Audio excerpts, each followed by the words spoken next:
kuwafahamisha watu na ikiwezekana kukiponya chama chetu. Kuna watu hawajui, kuna mambo yanazungumzwa. Alizungumza mheshimiwa juzi, nafikiri mheshimiwa Bolo. Kuna mambo yanazungumzwa. Mimi nilikuwa timu Mbowe, ndugu zangu. Mnajua namna ambavyo nilishughulika na timu Lissu nilivyokuwa naishughulikia. Bila kificho kabisa. Nimepambana nao. Kati ya watu ambao walikuwa wanapigana kwenye timu, mimi nawapigia simu waliokuwa wanaongoza timu wakina Dani, nawaambia twendeni tutoke tuseme. Tusikae kimya, nilikuwa ni mimi. Na mimi nilikuwa naita vyombo vya habari, hata wao siwaambii, nazungumza, nasema kwa sababu tulikuwa kwenye mashindano ya uchaguzi wa ndani. Mimi nilitumia nguvu zangu nyingi na ndio maana hata sikujilaumu tuliposhindwa kwa sababu nilifanya kazi. Lakini kwa bahati mbaya kuna watu hata hawakufanya jukumu lolote. Leo anageuka eti kuwa na uchungu na Mbowe kuliko sisi. Mimi nimekaa Dar es Salaam siku 3, nimeenda mpaka nyumbani kwa Freeman. Tumekaa kikao tunazungumza baada ya kushindwa ule uchaguzi. Tulikuwa tuna makovu, lakini lazima maslahi ya Chadema yaende nini? Mbele. Tumefika hapa, tumezindua kampeni ya no reform no election. Nimehakikisha mkutano unafanyika wapi? Mbeya. Watu wakatengeneza propaganda, huyu mwenyekiti ni timu Mbowe, mkutano utafanyika. Mbeya mkutano ukufanyika. Mikutano ya Mbeya imefanikiwa. Sisi tunaipenda Chadema, hatumpendi mtu. Watanzania wanaiamini Chadema. Huwezi ukaleta mchezo kwenye chama. Sasa wanasema Lissu, mheshimiwa Lissu, mheshimiwa Heche ni watu wabaya sana, wanyanyasa watu. Mimi nataka nisema haya ni maneno ya uongo sana. Inawezekana kwenye hizi timu kuna watu wabaya, wapo kweli, wapambe. Wapo, ni jambo la binadamu. Kuna wapambe wa Heche, kuna wapambe wa Lissu. Lakini mimi nasema na hapa mbele za Mungu, kama kuna mtu mwema, Lissu ni mtu mwema sana. Tumekaa hapa, nimempokea mheshimiwa Lissu, amenikumbatia, aliniona na alikuwa anajua nilikuwa nampiga misumari. Mheshimiwa Heche, tumemaliza uchaguzi siku ile, wajumbe wengine wamekimbia, mimi niliondoka mapema, lakini kwenye baraza kuu nilikuwepo.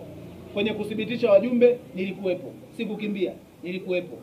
Wamemaliza, tumeenda kukumbatiana na mheshimiwa Heche na mheshimiwa Lissu. Nikiwapongeza, ndio siasa na ndio komavu. Sasa unasemeje hawa watu ni wabaya? Wamekuja hapa, mimi nimefanya kazi na Heche siku 3 za kwanza tukiwa hapa mkoani Mbeya. Ameondoka, ameenda Njombe, amerudi tena baadaye kutoka kusini. Nimekaa naye mheshimiwa Heche hapa siku 2. Tunazungumza naye, hana shida. Na tunapeana na dili zingine. Unasemeje huyu mtu mbaya? Hakuna mtu ambaye aliniuliza wewe ulikuwa timu Mbowe, haya maneno yanatoka wapi? Unajua najiuliza Ametoka mheshimiwa Lissu Sumbawanga, nimeenda naye, nimemuomba mkutano wa Chunya, hukuwepo. Amekubali, kanipa ushirikiano. Tumefanya mkutano Chunya Makonglos. Tumerudi hapa na mheshimiwa Lissu, tumekaa mpaka saa 8 za usiku Desderia. Tunafanya mkutano mchana, Sugu ananitania na sasa, kaka umebadilika haraka. Namwambia hii ndio Chadema ambayo watu wanaitaka. Anasema mimi mwenyewe nimeshangaa. Lissu ni mtu mwema sana na ana roho njema. Nimefanya naye kazi Mkasi huko, tumeenda mpaka wapi Sumbawanga. Mwenyekiti ni hana noma. Shida ni wapambe. Sasa sisi unaondoka Chadema kwa sababu ya wapambe. Hata tungeshinda timu Mbowe, ukweli ni kwamba kuna watu ambao ni wapambe ambao muda wote wanataka wawe pembeni ya bosi.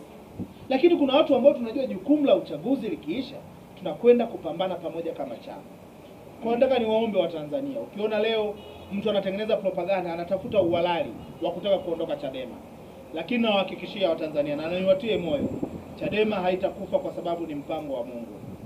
Sisi tutakufa, lakini kama kusudi la ukombozi wa nchi hii linabebwa na Chadema, litafanyika na Chadema wenyewe. Haiwezi kufa na haiwezi kuondoka mpaka tuhakikishe tumechukua dola hii. Kwa hiyo leo hii ukiona kuna propaganda za watu wachache si wanaenda Chauma, nataka niwaambie tu muwapuuze. Wana haki hiyo ya kikatiba. Lakini hapa hata wangewasawa leo wanapokea 3000, lakini hata kama wataondoka, hii Chadema ina wafuasi mamilioni kwa mamilioni. Wengine wako ndani ya Chama cha Mapinduzi. Na nataka niwaambie wapo hata na sisi wananipigia simu kwamba kwa maeni hakuna kuondoka. Ukitaka kupumzika si bora uende sisi, mnaenda Chauma. Kwa ndugu zetu wale wanapoteza muda, wengine tunawaonea huruma, tuliwaamini ni mabinti, tuliwaamini watu wakapewa heshima kugombea, lakini wamepuuza kwa sababu tunajua si wao, ni tamaa. Kila mmoja kwenye siasa amekuja na matamanio yake. Mwingine anatamani ubunge, mwingine anatamani udiwani, na wengine wanatamani ukombozi wa kweli. Wengine wanatamani nchi yetu kuwe kuna unafuu wa maisha. Nchi hii ndugu zangu inaelekea pabaya. Nenda maeneo leo ya uchimbaji yameshikwa na Wachina wanaendesha maguta, wanaendesha bodaboda. Njoo hata Mbeya mjini unakutana na Wachina wanauza popcorn, wanaendesha magari. Ajira za wazawa zimevamiwa. Nchi inauzwa. Sasa kwa sababu ya mambo haya ndio maana wengine tumekubali na tumechagua wito huu wa kufanya na hatutaufanya kwa kuchoka. Tutaendelea kupambana kwa sababu tunajua jukumu hili ni la kimungu, tutaendelea kulipa. Ndugu zangu, sababu za kutopewa ushirikiano hizo nimesema hazipo. Viongozi wetu wanatoa ushirikiano kwa kweli. Na hata leo nilikuwa nazungumza na Mheshimiwa Heche. Mnaendeleaje? Sasa mnataka ushirikiano gani? Ushirikiano leo kuna utaka hawa watu wanaosema ni upi wa ushirikiano? Mimi sielewi, kwa sababu kama ni ushirikiano wa kazi, kila mmoja anafanya kazi kwa sehemu yake. Kama ambavyo sisi tunapewa ushirikiano chini, na ndivyo ambavyo viongozi wetu tunawapa nini? Ushirikiano, na ni watu wema. Kwa hiyo masuala ya matimu, na niwaombe tu kama kuna watu wako Chadema waliokuwa timu Lissu, waache mambo, kwa sababu wapo nia mbaya ambao wanataka upambe tu muda huo. Waache hizi habari, tukijenge chama chetu. Lakini kwenye viongozi